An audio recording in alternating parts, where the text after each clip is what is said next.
Hello and welcome to another episode of Wake Up Poverty Inspires Me, the podcast. I hope you're having a blessed and fantastic day wherever you're at in the world. And if you're not, it's possible that you can. I think sometimes in life we can feel as if we don't matter. As if what we do isn't somehow connected to everything else that's happening in our life or in the world. And we could almost justify that thought with the sad reality that if I die today, the world goes on tomorrow. And you could almost ask, well, what was the significance of that life? What did they provide to the world? And even if they did provide a significance, 3 generations later, do we even know their name? So what lives? What could possibly continue? Maybe somebody could listen to this podcast or read my books. But what is the message between the lines if you feel that you're insignificant? There's power in this feeling. There's power in all feelings. But sometimes the feelings that make us feel not such a good way, like depression, anger, fear, sadness. I could go on and on. Envy. Things that make us quote unquote sin. And not to come from a religious aspect, but just to kind of give substance to the words, to the feeling of how this feeling is. You've probably felt it. You probably feel it. It's a normal thing. I mean, you couldn't be 24 hours of sunlight. Everything would die. You couldn't be 24 hours of darkness. To have balance, as we know, we need a distribution of both. But how do we distribute darkness within us if it tells us that we're not worth anything? You have to see the connection. You have to see the connection. I'm going to share a story with you about how this connection could possibly be seen. And this story may sound kind of gross, but it's a true story.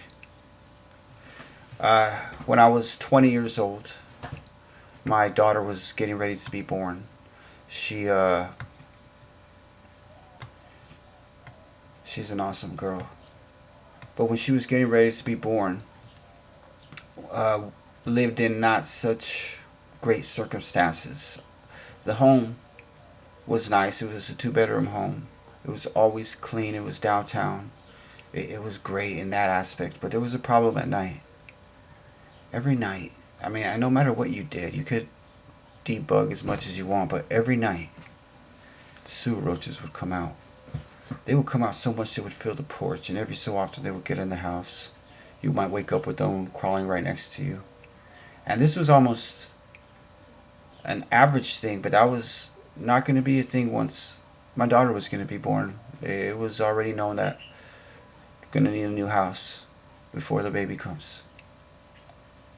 And when the roaches were in a place that was of, I guess, problematic, they would be dealt with. If they were not, they would not be. But there was always this, you couldn't outrun nature. You didn't matter what you did. They were going to be there. I mean, they've been around millions of years. This morning, I was training at an outside boxing ring. I was finishing the last round when we noticed a big sewer roach on the floor. And he starts to stand up and he gets his wings like he's ready to fly. We had about a minute left. I had a decision right there. Whose belongs here? Me or the roach? I'm in its domain, so to speak. I'm outside. But he's in my ring. When it was in the house when I was young, it was an obvious decision. obviously can't have that kind of environment. If a baby's going to be born, and if a roach was within your vicinity, you had to kill it. You had to take care of it if it was in your house. But what if you're outside in the ring? Aren't you both at home? Who's more significant in that moment? Who has more right to be there? Oh, you might say, this guy's arguing with the roach. Kill that sucker. It's not the point. The roach puts up its defensive wings to fly. I could have killed it. I didn't want to. I didn't want to hear the squishy noise. I didn't want to have to deal with it. Step outside, we'll finish the 30 seconds over here. Boom. It's probably still there. I don't know.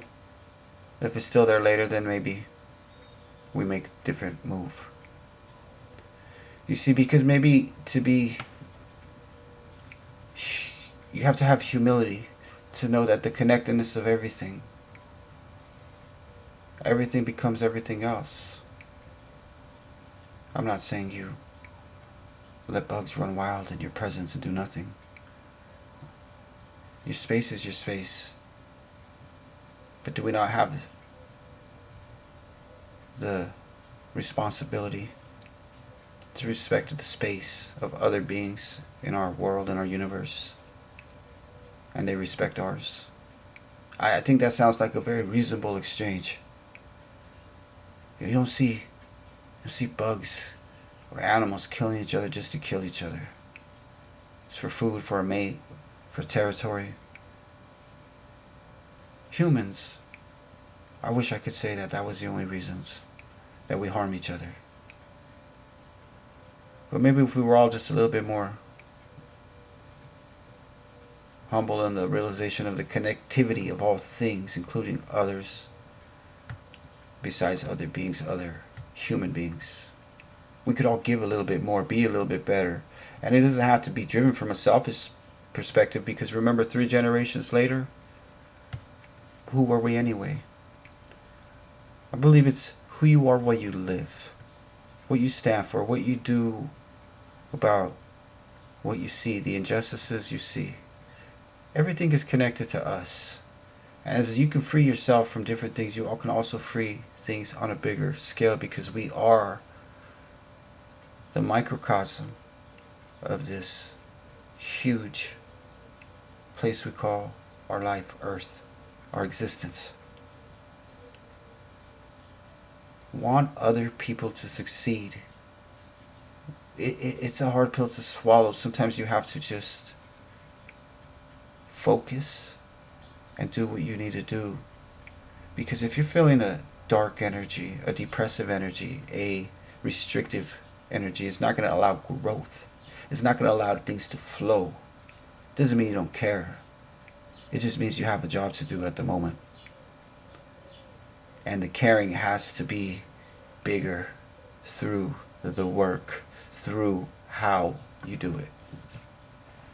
Then there's no insignificance there,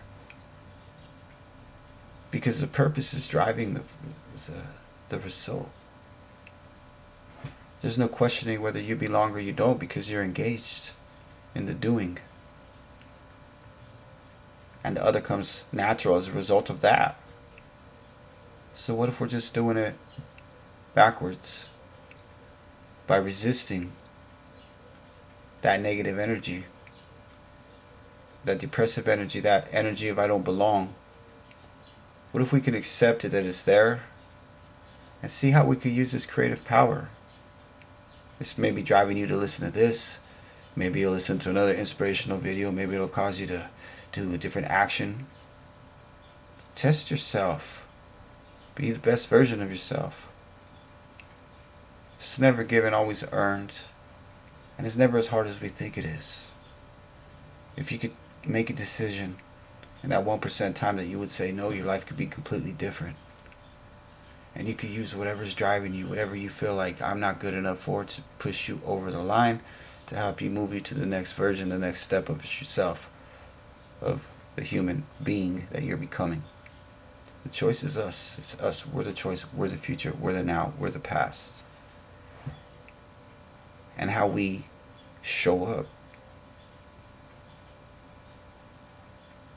it leaves a puzzle piece for others to construct behind our actions, if that makes any sense. So as you construct a picture of your reality, you have to balance your energy and use it in a focused manner. Anger, frustration, anger, depression, hurt, anything you can think of that's going to just get you and make you feel like a way you don't want to feel is a powerful force. So never feel like you're not anybody or you don't belong. Otherwise you wouldn't have this force of energy within you. Use it wisely. Till next time, a blessed and fantastic day. And thank you for taking the time to listen to this episode of Wake Up Poverty Inspires Me, the podcast.